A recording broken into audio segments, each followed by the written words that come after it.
Welcome to our last unit. The good news is that we're nearing the finish line. The bad news is that this unit includes a whopping number of works. Too many, in my opinion, and I've said as much to the College Board. I don't think anyone's listening. So don't let your energy drink time out yet, okay? On to the art of the late 20th century and early 21st century. At this point in our story, the end of the Second World War, the center of the art world moves from Paris to New York City. These cartoons come from the New Yorker. For reasons I don't quite get, some of the most iconic artists of the New York school are left out of our required works list. There's no Jackson Pollock, there's no Mark Rothko. So, to create more context for the two abstract expressionist paintings that are included on the list, I'm going to rely on our favorite art historian, Sister Wendy. You just saw Jackson Pollock in action. I'm really quite amazed that he dropped from the list, since his technique and his artistic philosophy had enormous influence on the art we will study in this unit. Pollock employed gestural abstraction, or what came to be known as action painting. His work had an all-over composition, which means it lacks a focal point. There's an emphasis on motion and rhythm and a tension between control and improvisation. Note that he painted on a huge scale and that the medium he used was non-traditional, latex house paint. Finally, and this really comes out in this quote, his action painting captured his inner spirit and his participation in the collective unconscious, at least according to Jackson Pollock. Do you remember the Surrealists and their focus on accidental or automatic art? It's the same idea, really. But the Surrealists were all about Freud. According to Freud, dreams and so-called Freudian slips reveal the inner truth of our psyches and our internal motivations, which were mostly about sexual drives. Post-war abstract expressionists were much more taken with Freud's fellow psychologist and competitor, Carl Jung, who believed that human beings carry about a collective unconscious that we share with all humanities.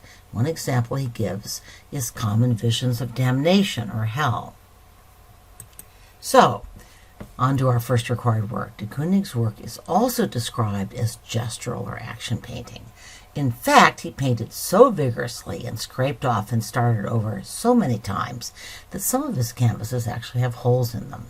Still, what's an obvious difference between Woman 1 and Jackson Pollock's Autumn Rhythm, which you've just seen? Well, there's an identifiable human figure here, right?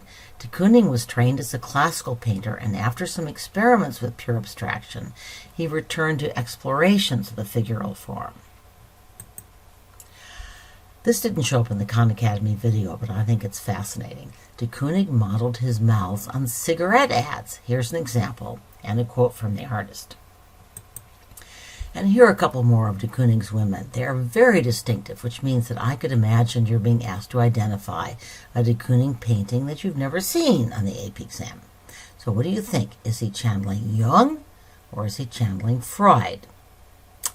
I think I'd say both. Freudian psychology emphasizes women's sexual power over men and men's alleged sexual fantasies about their mothers. I find de Kooning's women profoundly scary, and I'm guessing he found women scary too.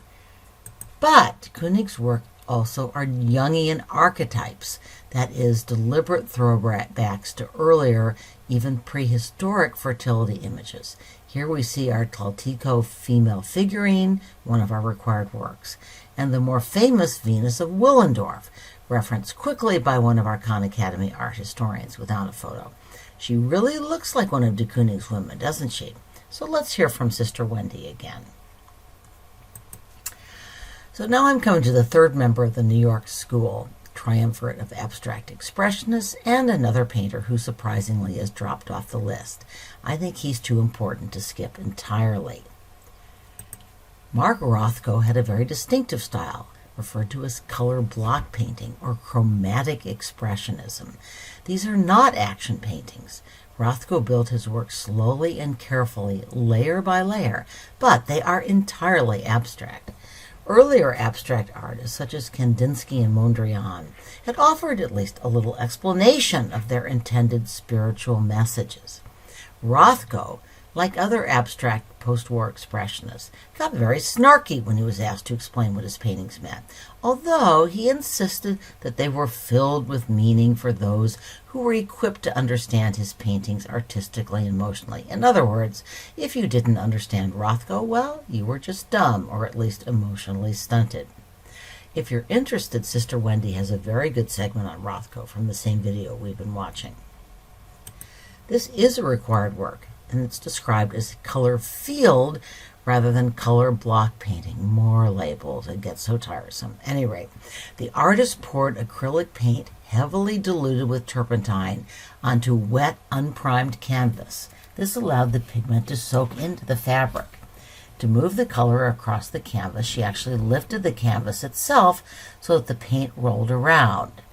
So this is, again, a kind of action painting and very different from Rothko's meticulous layer technique of painting layer upon layer. If anything, it's closer to Jackson Pollock's action painting in that she allowed accident or maybe the workings of the collective unconscious to determine the final work. But like Rothko's work, this is a formalist painting. That's a very confusing term. What does it mean? The focus of formalism is on the visual elements of the work and not on its subject or content. In fact, Frankenthaler insisted that her colors did not stand for anything. She rejected illusionism in art, and sentiment and emotion as well. The colors, well, spoke purely as color. Clement Greenberg, an art critic who helped make abstract expressionists famous, described her work as post-painterly abstraction. So let's try to unpack that confusing term. We've encountered painterly before. To quote my old friend Wikipedia, an oil painting is considered painterly when there are visible brushstrokes, when the result of applying paint in a less than completely controlled manner makes them obvious. Greenberg characterized post-painterly abstraction as linear in design, bright in color, and open in composition, that is, inclined to lead the eye beyond the limits of the canvas. More importantly, however, it was anonymous in execution. The artist desired to leave behind the grandiose drama and spirituality of earlier paintings. In some ways, this is a return to automatic or subconscious painting beloved of the Dada and Surrealist painters of the early 20th century. So here are more non-required examples of post-painterly abstraction. Rather than expressing emotion, these so-called hard-edge paintings exude rationality. Yet, as her title suggests, Frankenthaler was pretty clearly influenced by natural landscapes. So here's an earlier work. Indeed, this is her first soak-stained canvas. She painted mountains and sea after returning from Nova Scotia. And while entirely abstract, the painting does reflect the painter's general impressions of the Cape Breton landscape. She stated, and I quote, that the region's vistas were in my arms as I did it. On another occasion, Helen Frankenthaler commented that, quote, my pictures are full of climates, abstract climates. They're not nature per se, but a feeling. So I guess emotion hasn't really disappeared from this form of expressionist art. And here's still another example of her painting, purely abstract, yet informed by natural landscapes. Here's an interesting comment from the artist's New York Times 2011 obituary. Quote, critics have not unanimously praised Miss Frankenthaler's art. Some have seen it as thin in substance, uncontrolled in method, too sweet in color, and too poetic, unquote. That's probably why I really like her paintings. The implied contrast, I suspect, is with the more famous and much more controlled work of Mark Rothko. So here's a Rothko side by side with our Frankenthaler required work. What do you think? Is the bay too poetic, too sweet, or too uncontrolled? Okay, some more coverage of things not on the required works list, but I think you should know. This is another artist and style that was clearly influenced some of the required artists and even more architects in this unit. Minimalists strove to reduce objects to their very simplest forms, exploring their physical qualities without trying to give them deeper meaning. We see a lot of geometric forms. Here are two more minimalist David Smith sculptures. Well, up until now, the artists we've looked at take themselves very seriously. Prepare now to have a little fun. You've got the generational rebellion theme down by now, right? The 60s generation of artists found their New York school predecessors somber, pretentious, and out of touch with popular culture. Did they even watch TV? Did they ever listen to the Beatles? This work by Rauschenberger, a highly influential but no longer required artist, is a combine. Combine are works that combine sculpture and painting as well as Dada-style found objects. Note the pillow dangling from the string. Yes, it's part of the work.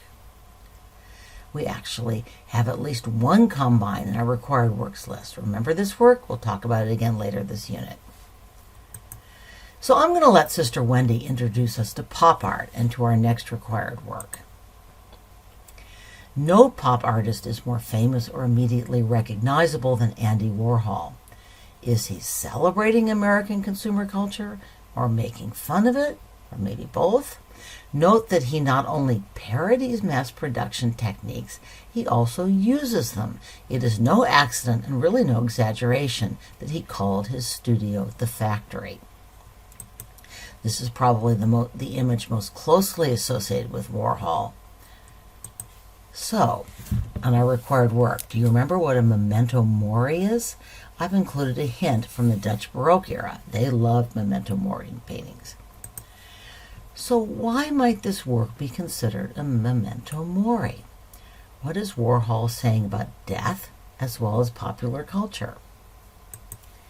Now, I could easily imagine the College Board asking a question about Warhol's production process, which added color to silkscreen photographic images. So here's a brief video clip that introduces the process.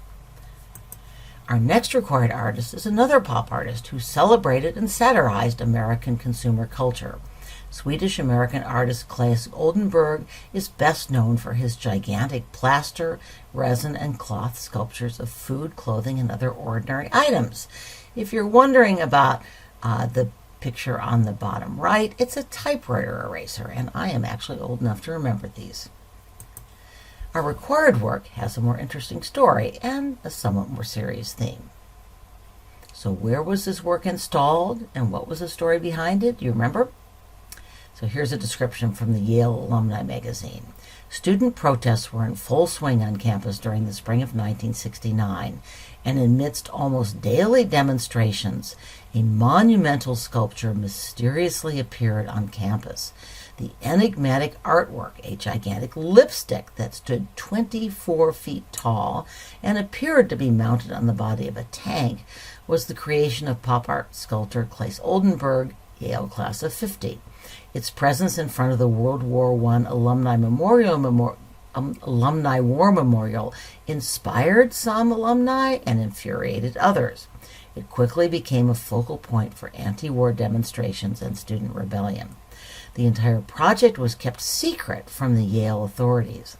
On May 15th, the first day of final exams, Oldenburg trucked in pieces of the 3,500-pound artwork and placed them on the quadrangle.